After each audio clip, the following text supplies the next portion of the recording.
In today's message, we're gonna learning about practical tips who entrusted by the Holy Spirit to the life of Apostle Peter. You know Peter, right?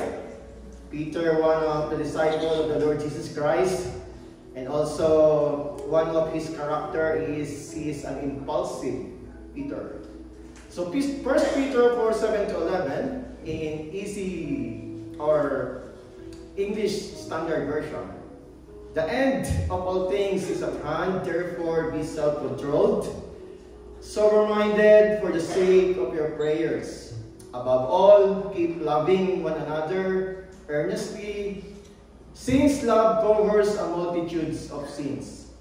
Show hospitality to one another without grumbling.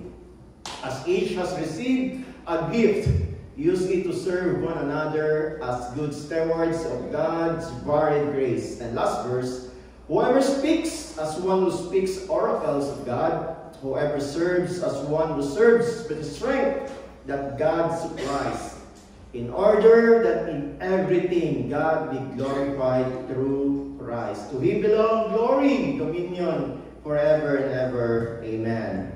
So praise be to God for reading His wonderful words. So our theme for today's message, taken from verse 11, and you can see the highlighted words there, or praise. It says, in everything God may be glorified. Meaning, in everything we do, hopefully, we will glorify God. That's the bottom line of living as a Christian, right? We're not glorifying ourselves, we're not glorifying others, but in everything, God may be glorified. There is a parallel verse in 1 Corinthians 10:13. So whatever you drink, or whatever you eat or drink, or whatever you do everything for the glory of God. Amen. So the title will be 7-Eleven Principle. You know 7-Eleven? It's all over the place. Amen. The meaning of 7-Eleven, of course, is very obvious, taken from 1 Peter 4:7-11. That's a very simple explanation. However, we're gonna learning today about 7 ways to live to glorify God. I don't know what's the meaning of 11, but maybe later we can define. Let's the Holy Spirit define it for us. So the question now, how can we glorify God? There is preceding verses with this context in 1 Peter 4:1-2. It says, since therefore Christ suffered in the flesh, arm yourselves with the same way of thinking. For whatever has suffered in the flesh has ceased from sin, so as to live for the rest of the time in the flesh, no longer for human passions, but for the will of God. So 2 things here. Number 1, arm yourselves with the same way of thinking. Peter instructed us or suggesting us that our thinking must be the same as what Jesus thinks. And number 2, we will be no longer live for human passions, but for the will of God. So, number 2, think as what Jesus thinks, live for the will of God. Jesus said to them, my food is to do the will of Him who has sent me and to finish His works. In the world system, in Meta or YouTube, copyright is a big deal, right? If you posted a song that is owned by an artist, Meta or YouTube will say you are violating copyright, right? And they will strike you or they will warn you for using their songs, right? So copyright issue in this world system is so critical. We cannot copy songs or other invention by people, right? Because there is so-called intellectual property. But in the kingdom system, there's no copyright. Right? Copyright is not an issue. There's no violation if you copy the Lord Jesus Christ. If you think Jesus thinks, there's no issue. It's not an issue. It's absolutely okay to imitate Christ. Amen. Because Paul said, one of the best apostles ever lived, imitate me, just I also imitate Christ. So don't be concerned about copyright. Imitate Paul. Imitate the Lord Jesus Christ. So say to your lovely seatmate, it's okay to imitate Christ.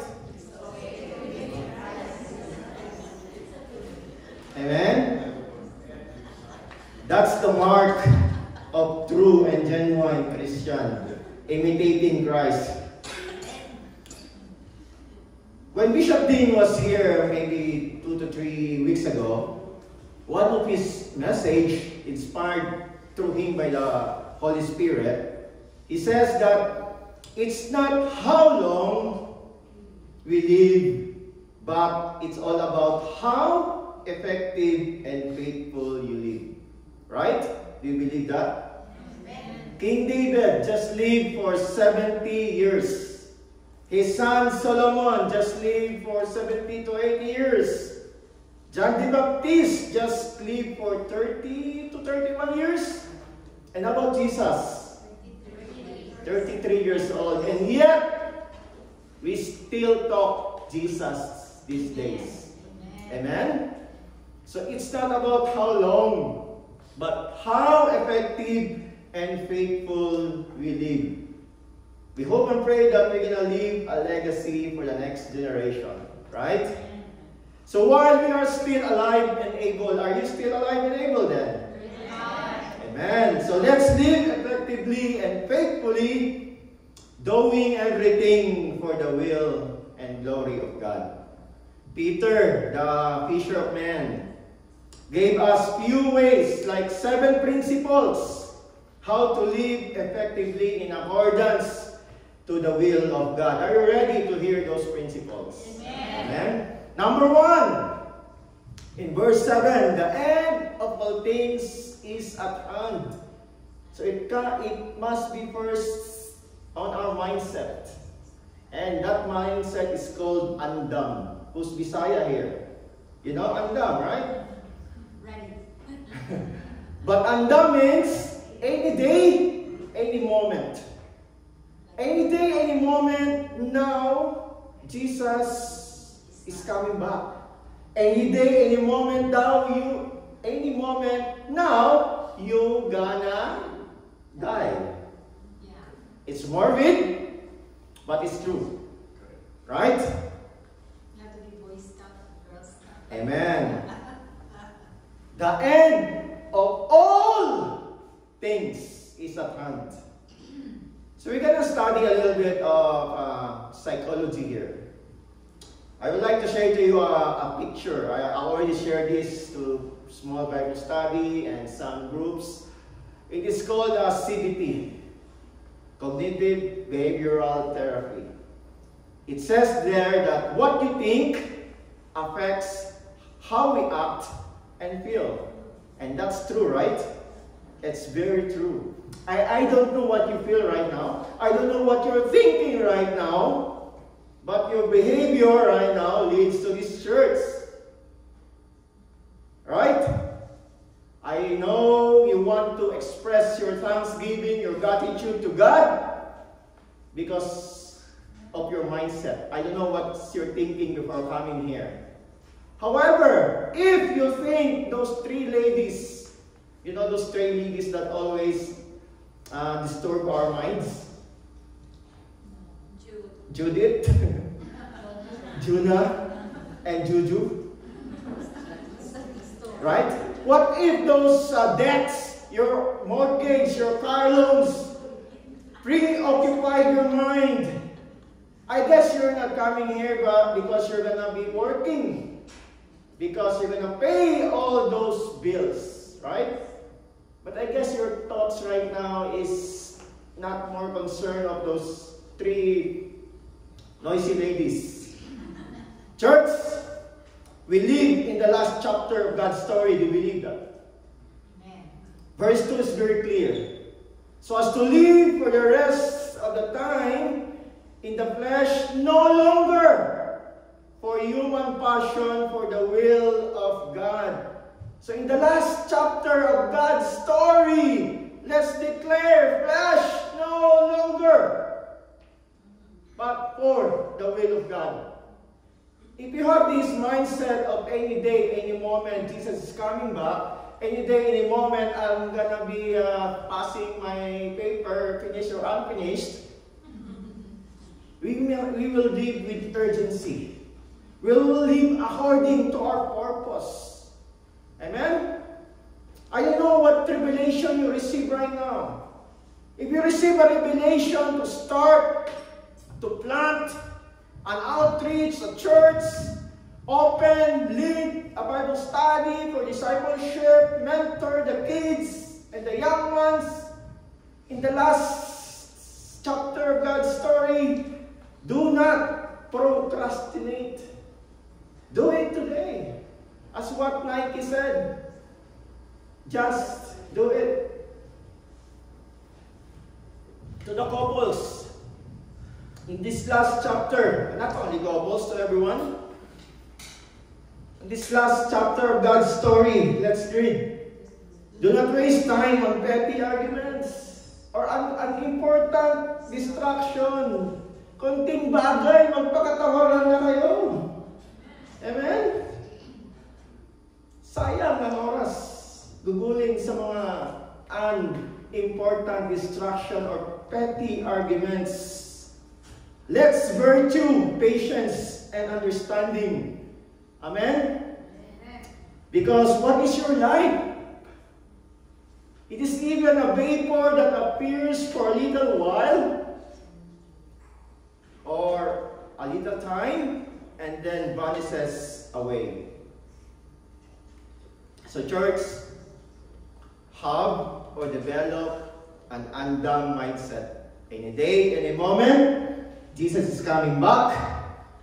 And as I mentioned, it is morbid, but any day, any moment, you and me will gonna die. Amen? So say it to your seatmate, andam bro, andam sis.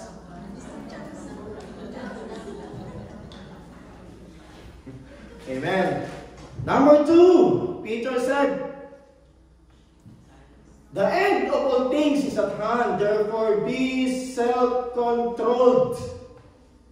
One of the fruits of the Spirit is self-control. However, the most neglected among the 9 fruits, the self-control, maybe because it is written in the last part, maybe, hopefully, the writer will write in the second part, love, self-control, right?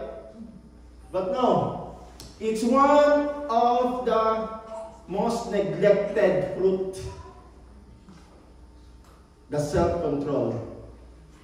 So I would like to show you again the CBT cycle. What you think affects how we act and feel. Real talk, I will ask you, who among you lately, maybe in a few hours, few days, few weeks, you lost your temper? You got angry and lost the grip of that lion in you, and you're roaring your partner, right? That's what you think. You're angry, you're upset, that's why your behavior, you lost your control, you lost your temper, you lost your self-control. Yeah. Amen? But if you're that person, even though you're angry, even though you're upset, but you keep your posture and had practiced self-control, congratulations. Amen? You did a great job. Amen?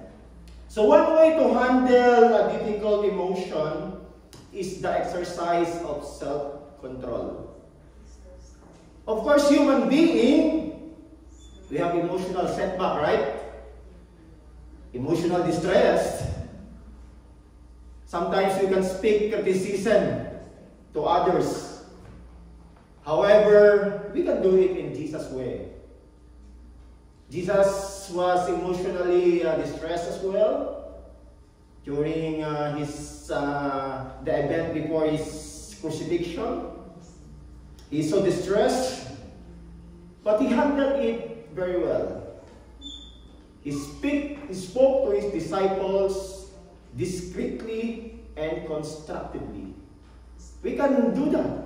If we are upset, angry, we can do it to others discreetly, meaning in secret, and constructively, not destructively.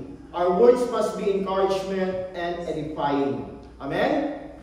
Because self-control helps us resist temptation and stay focused on God's will. Self-control is a gift. It's very clear in 1 Timothy 1:7, "For God gave us a spirit not of fear, but of power and love and self-control." So self-control is a gift. Do you have this gift? So if it's a gift, if God gave it to you, receive it. Don't just receive it, open it, and enjoy it. Exercise the self-control that is given to you by God. Amen? Kasi it yourself, self-control. You can do it. Hey, yourself, not others, yourself. Self-control. You can do it in Jesus' name. Amen.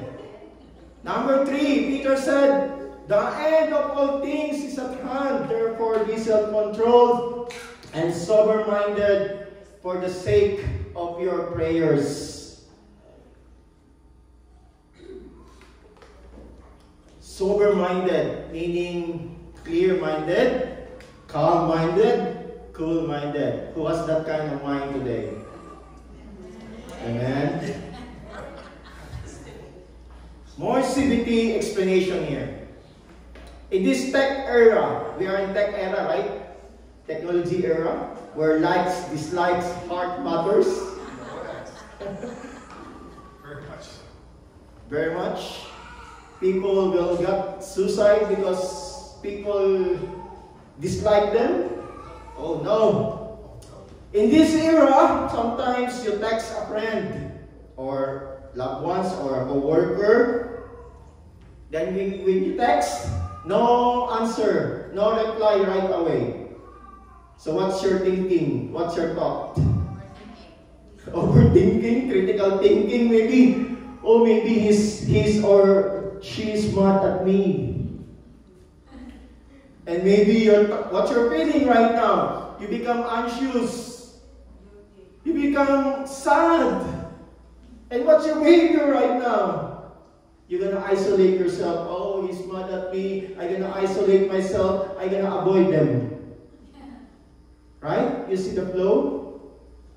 However, if we change the direction of what we think, when you text, no answer, no reply right away, then you think, oh, maybe he or she is busy. Maybe he or she not read my text yet. Right? So what's the emotion now? Less anxiety, right? Because your thought is different. Now the behavior is you carry on with your day, and maybe you can follow up the text calmly later. Amen? So that's the example. But the context here, be sober-minded for the sake of your prayers. What if, again, before coming to the throne of grace of God in praying, what if those 3 ladies disturb you again?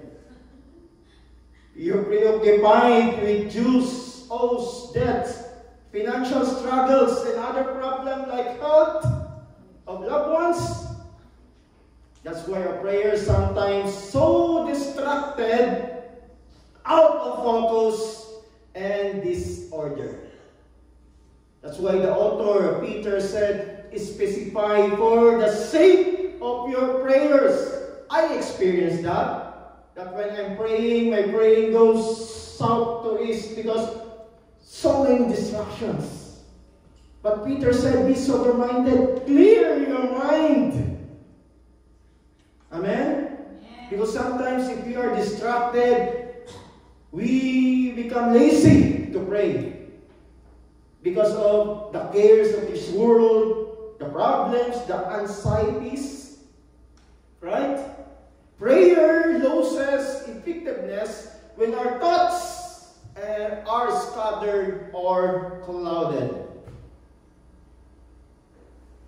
Clear thinking fuels powerful praying. Amen? I hope and pray that you're going to the throne of grace of God. You have a clear mind, calm mind, cool mind. Be sober-minded and everything, and specifically for the sake of prayers. That's why before coming to the throne of grace, let's put Philippians 4:8 in our mind. Finally, brothers and sisters, whatever is true, whatever is noble, whatever is right, whatever is pure, whatever is lovely, whatever is admirable, if anything is excellent or praiseworthy, think about such things. So if coming to the prayer or throne of grace of God, Philippians 4:8 is our thought. So what's our emotion then? We have peace, right? And since we have peace, we have joy and praying. Amen? That's why let's clear our mind with negativities and be positive-minded. Just say to your mind, positive ba?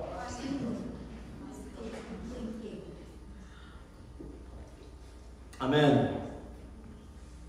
Number 4, Peter, by the way, inspired by the Holy Spirit when writing this 1 Peter. Number 4, above all, keep loving one another earnestly. When you say earnestly, it means sincerely, seriously, or wholeheartedly. It's not half-half loving. Amen? And in the last chapter of God's story, this must be the number 1 priority. Peter said, above all. In the last days, this is our priority, loving earnestly. Earnest love is persistent, intentional, and costly. Maybe the wives are smiling right now, giving emphasis that love is costly. Right? Husband warning, love is costly. Maybe they ask you something after this message. Kidding aside, this kind of love is unlimited. No boundaries, aka agape love. Remember our same last 8th anniversary? Greater love? That's Jesus' example to us. He exemplified Himself for us. This kind of love. Greater love has no one than this, than to lay down one life for his friend. And our mission, the gospel, mission, it is anchored in love. Right? Our mission is very simple. Good news of salvation be preached to everyone with love. Not, of course, sometimes obligation. Sometimes it's instructed by the leaders.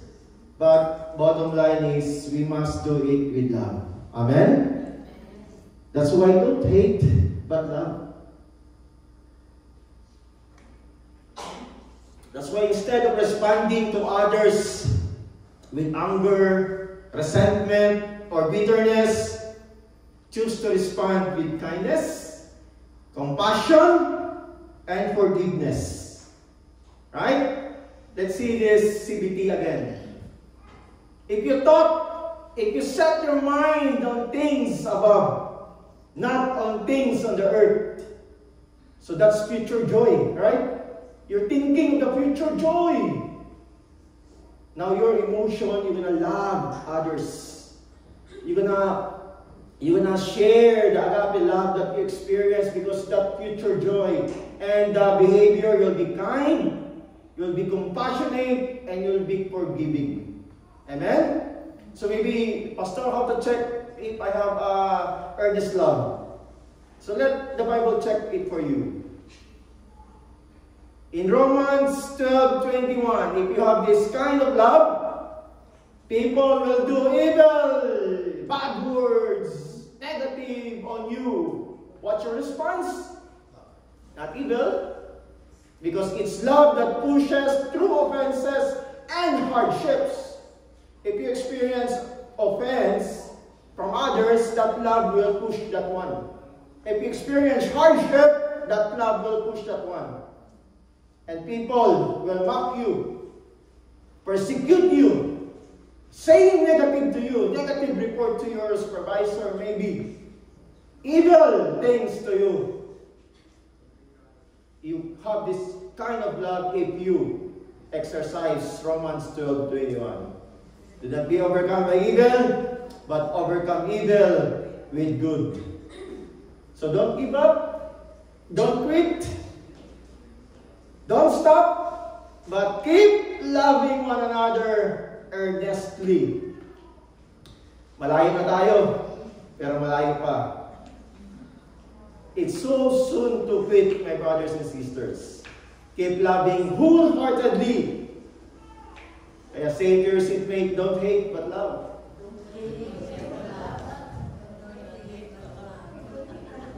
Number 5, Peter said, above all, keep loving one another earnestly, since love covers a multitudes of sins. Of course, love does not ignore sin, but forgives it and chooses not to keep score. Yes, you hear it right. We must not ignore sin, but deal it. Amen? There's a saying that we must intentionally hate sin, but love the sinner. Not only love, forgive. Amen? Forgiveness has no numbers. It's limitless. Forgiveness has no logbook as well, or notebook. One day Peter came to Jesus and said, Lord, how often shall my brothers or sisters sin against me, and I forgive him or her? Is it up to 70 times, Lord? What's the Lord answer? The Lord said, I do not say to you up to 7 times, but up to 70 times 7 equals 490. But there's no number in forgiveness. It's just a metaphor that forgiveness has no numbers and forgiveness must be given freely. Amen? Forgiveness builds unity in the body of Christ. If or when we recognize that the end is near, unforgiving, grudges have no place in your hearts, have no place in this heart. Amen? If you truly are a recipient of God's grace, love, mercy, and forgiveness, it's not hard for you to do the same to others. Right? Even to strangers. That's the indicators. Because Matthew said, freely you have received, freely give. If you can freely give forgiveness, if you can freely give love, grace and mercy, truly you receive grace, mercy, love, forgiveness from God. Amen? It's very simple. Kaya, say to your seatmate again, do not be stingy. Forgive freely. Huwag ka nang madamot. Magpatawad ka na. Amen? Free naman yan eh. Amen? Mayroon ba spellingin yun? It's hard to spell. No? That's why, don't be stingy, but forgive freely. Second to the last, Peter said, show hospitality to one another without grumbling. Number 6, show joyful hospitality. Thank you everyone who joyfully allowed their homes or residences or abode open for God's work, like opening for Bible study, opening for fellowship. Thank you so much. Amen? And as a gentle reminder, next month and onwards, there will be a simultaneous Bible study, discipleship, and fellowship at Stony Plain and Spruce Grove every Friday. That's starting next month, September. So thank you in advance for hosting that kind of ministry to your lovely homes. Amen? Hospitality is opening your space, also opening your time, your resources to others. The key here is without grumbling, serving with joy, not resentment. So, if you open your house or open your time or resources, there's a one warning. It must be without grumbling, some version of the Bible, without complaining or disputing. Amen? Philippians 2:14, do all things without grumbling or disputing. Because grumbling or complaining, you know what? Reflects a lack of gratitude and trust to God. A while ago, we sang a song called Gratitude, right? You still remember the lyrics?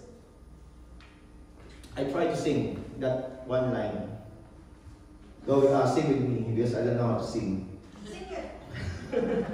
So the line said, so I throw up my hands and praise you again and again, 'cause all that I have is hallelujah, hallelujah. Sa mga Bisaya, hindi hallelujah, right? Kundi hallelujah. Amen? The best attitude of gratitude reflects a heart that is hospitable without complaining and arguing. Right? There's a famous verse in the Bible that says, for out of the abundance of the heart, the mouth speaks. Amen? I don't know what's the abundance of your hearts right now. You only know that. But one of the lyrics of gratitude, we'll sing it again. It says, and I know it's not much, but I've nothing else fit for a king, except for a heart singing, hallelujah, hallelujah. That's why, brothers and sisters, thank you so much for being hospitable without complaining. Amen? Ayaw ng mic ako kumanta. Praise. Amen. So last one, second to the last one, but of course not the least. So if you want that in everything we do, I guess low battery. In everything we do it for God's glory. So number 7, last one, we're gonna serve with God's strength. As each has received a gift, use it to serve one another as good stewards of God's varied grace. Whoever speaks as one who speaks oracles of God, Whoever speaks as one who serves by the strength that God supplies. In order that in everything God may be glorified through Jesus Christ. The secret of serving is not serving by our own strength. Right? Because if we serve the Lord with our own strength, the tendency we got grow weary and tired. It's very clear. Actually, the word serve mentioned 3 times. That's why it's very important, my brothers and sisters. We are not just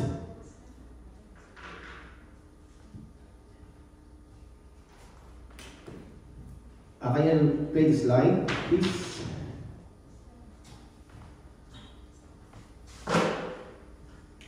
So, we are designed to serve. We are designed to do great works. Ephesians 2:10 said, "For we are His workmanship, created in Christ Jesus for good works, which God prepared beforehand that we should walk in them." That's why our service, our serving, must and would not for our self-glorification, but in everything it will or shall for the glory of God. Amen? So to God be the glory, period. The glory belongs to God alone. Amen? Church, you and me, slide first, you know what happened to this? You and me are saved not just to sit, soak, and sour, and stink. But we are saved, sealed, to serve. Amen? Jesus exemplified this to us. He is the King of Kings, Lord of Lords. But in Matthew 28, verse chapter 20, just as the Son of Man did not come to be served, but to serve and to give His life a ransom for many.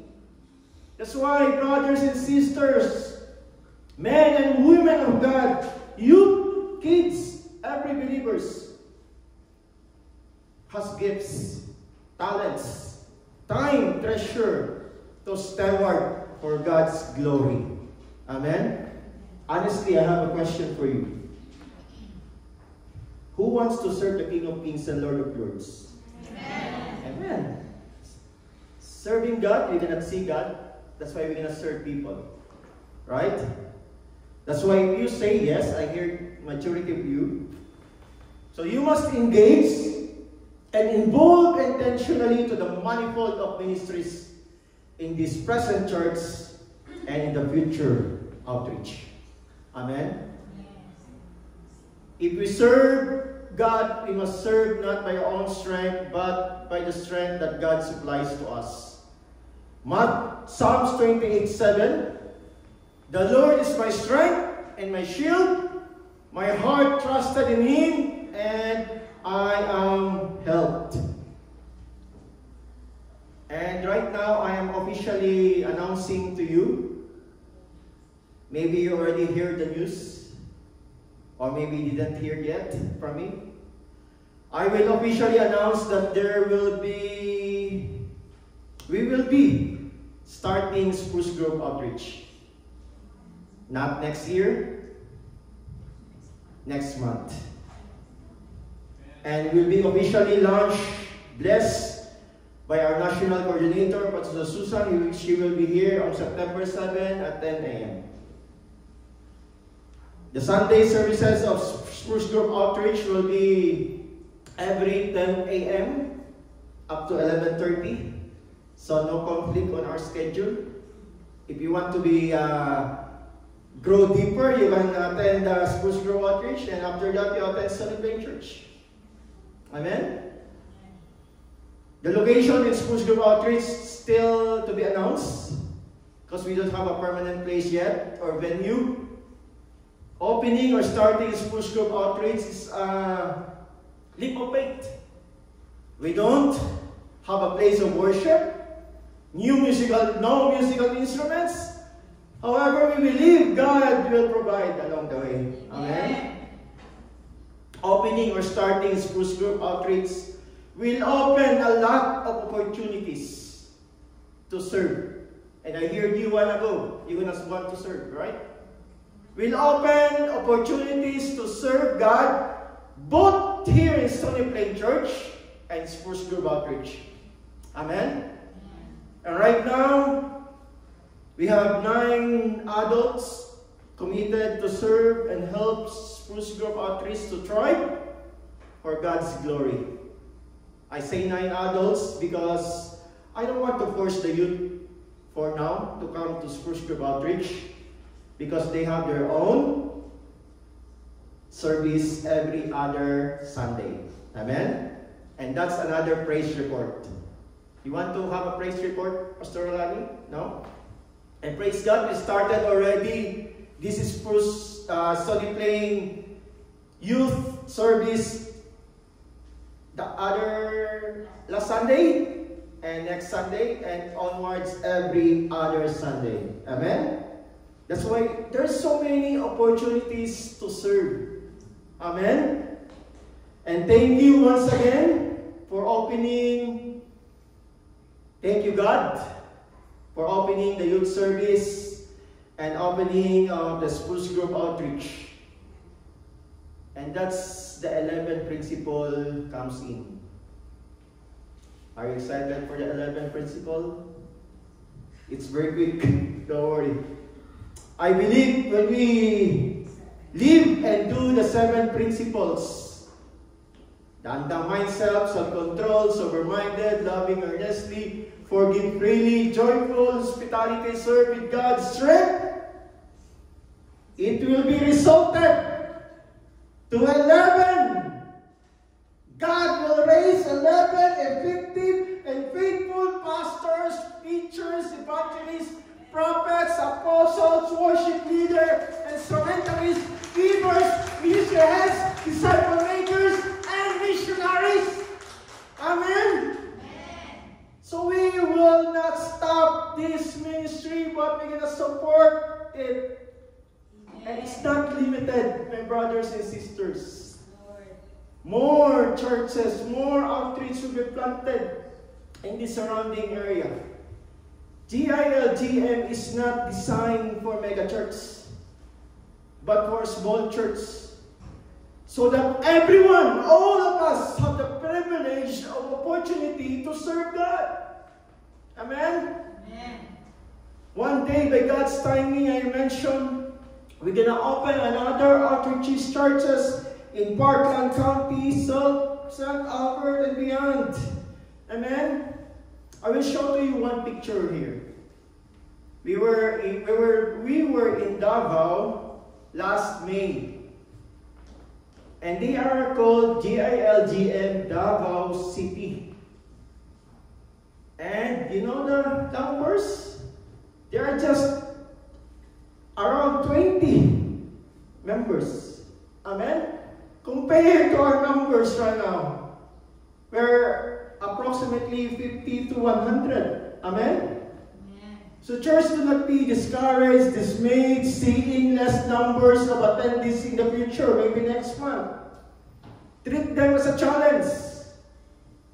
Treat them as a challenge to do more evangelism, to do more disciple, and eventually fill those vacant chairs with souls.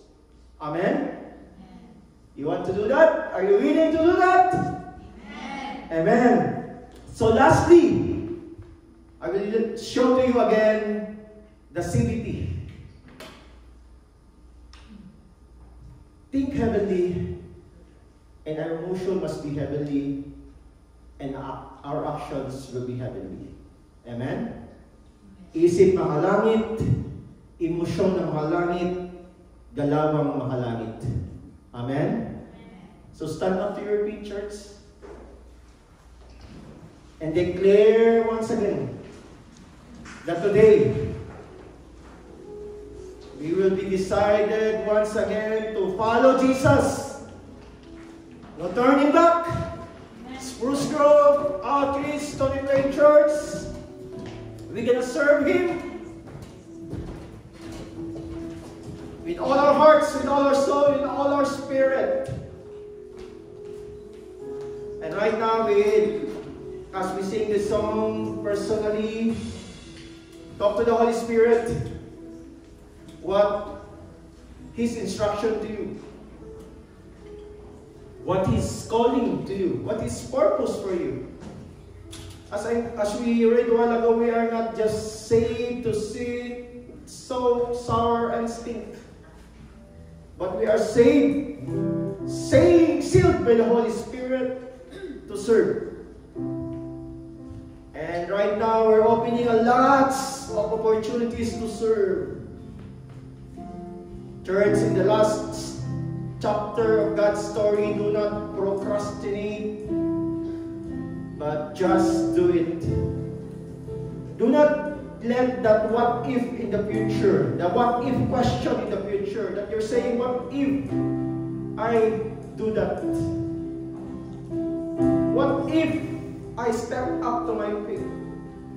So then don't let that happen, because right now we're doing it, we're stepping on it. It's a leap of faith. But God said, if you have faith like a mustard seed, you're gonna tell to the mountains, move, and it will gonna move. So right now, open your hearts, open your minds, open your soul and spirit, and sing this song as a form of declaration.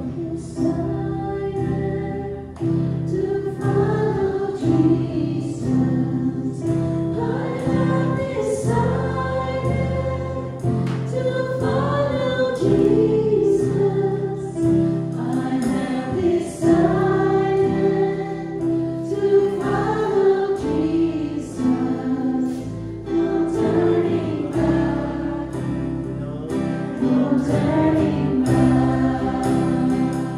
I have decided to follow Jesus. I have decided to follow Jesus. I have decided to follow Jesus. No turning back, no turning back. Do not go with me, I still will follow. Do not go with me, I still will follow. Do not go with me, I still will follow. No turning back, no turning back. The world behind me, the cross before me. The world behind me, the cross before me. The world behind me, the cross before me. No turning back, no turning back. I have decided to follow Jesus. I have decided to follow Jesus. I have decided to follow Jesus. No turning back, no turning back. Church, you did the right decision. That you decided to follow Jesus, even though you don't know what's the future holds on. But you know what? It's the Lord that holds the future. Thank you so much for deciding that you're gonna follow Him and not turning back. And your decision is sealed, anointed by the Holy Spirit, and it will come to pass. Thank you so much for your decisions. And I believe you did the decisions for God's glory alone. As we raise our hands towards heaven with expect and excited heart, the Lord bless you, keep you, and even enlarge your territory. The Lord make His face shine upon you and even empowers you and be gracious to you. And the Lord lift up His countenance upon you and give you peace, and the blessing of Shalom be with you, my brothers and sisters. Nothing missing and